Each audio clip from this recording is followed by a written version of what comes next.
নমস্কার, সবাই কেমন আছেন? বাঙালঘটি জমজমাটি ব্লগে আপনাদের স্বাগত। এই যে সকাল সকাল আজকে ছোট পিসি এসছে, এসেই চা মুড়ি খেতে বসেছে।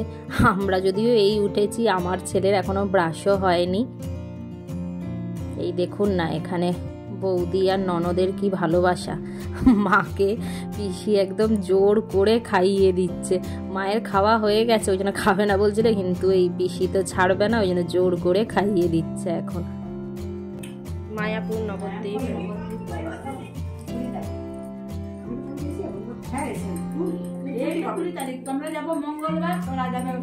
ও, তুমিও বড় বৌমার সাথে যাবে? পুরী যাবে? কে কে যাচ্ছে? তুমি কতদিন?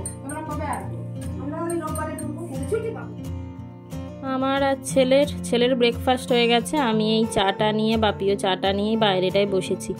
এই শীতের সকালগুলো এই যে হালকা মিঠে রোদ গায়ে মেখে বাইরেটায় বসতে কি যে ভালো লাগে।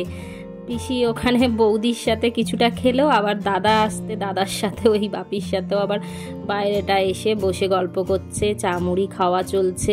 এই জন্য না, এই গ্রামের বাড়িগুলোর এই মেন যেটা হয়, মানে এই যে সবাই একসাথে কি সুন্দর এত বড় জায়গা থাকে, বসা, গল্প করা, খাওয়া দাওয়া। আর শীতকালে এই বেশ ঠান্ডা ঠান্ডা ওয়েদারে গায়ে রোদ সকালের মেখে মানে একটা আলাদাই মানে এইগুলোর মজা থাকে, যেগুলো ওই ফ্ল্যাট বাড়িতে ঠিক হয় না। এই সব বাচ্চাগুলো দেখেছেন চলে এসছে আমাদের এই বাইরেটায়। পুচকে এখন গাড়ি চালাচ্ছে, ওর তো খাওয়া হয়ে গেছে বললাম, ওই জন্য ও খেলায় ব্যস্ত। এই মানে আর দেখতে দেখতে আমাদের যাওয়ার দিনগুলো এসে যাচ্ছে। তো এই সময়গুলো মনে হচ্ছে যেন থেমে থাক, আবার তো সেখানে গিয়ে সেই একঘেয়ে জীবন শুরু। সবার খাওয়া দাওয়া হয়ে যেতে পিসি বসে গেছে মাকে হেল্প করতে। মাই যা যা রান্না করবে সব এই সবজি টবজি বাইরে নিয়ে এসছে, কাটছে এখন।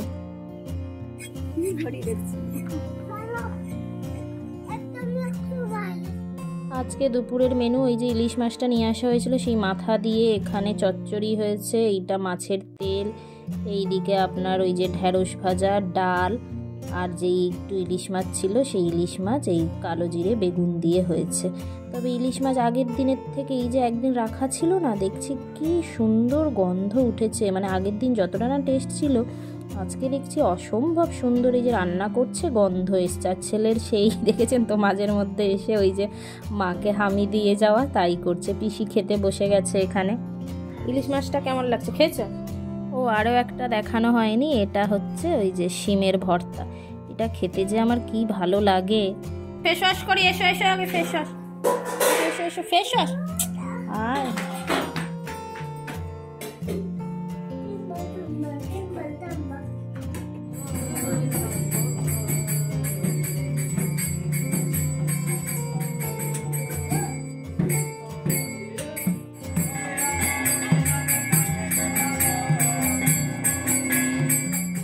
ব্লগটা দুপুরেই শেষ করবো ভেবেছিলাম, কিন্তু তারপরে সন্ধ্যাবেলায় এই যে এই সব পুজো টুজো করতে এসছে, ভাবলাম আপনাদেরও দেখাই। জানি না আপনারা কতজন জানেন, আসলে আজকে পূর্ণিমা। তো আমাদের এই পূর্ণিমার দিনে এগুলো গ্রাম থেকেই করানো হয়।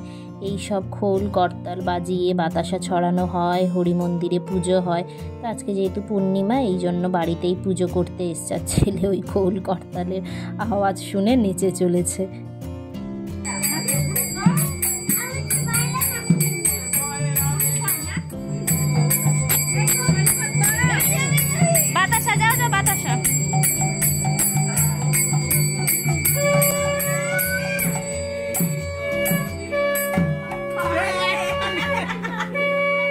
তো চলুন, ব্লগটা আজকে তবে এখানেই শেষ করছি। যদি আপনাদেরও ভালো লেগে থাকে তো লাইক অ্যান্ড সাবস্ক্রাইব করতে ভুলবেন না।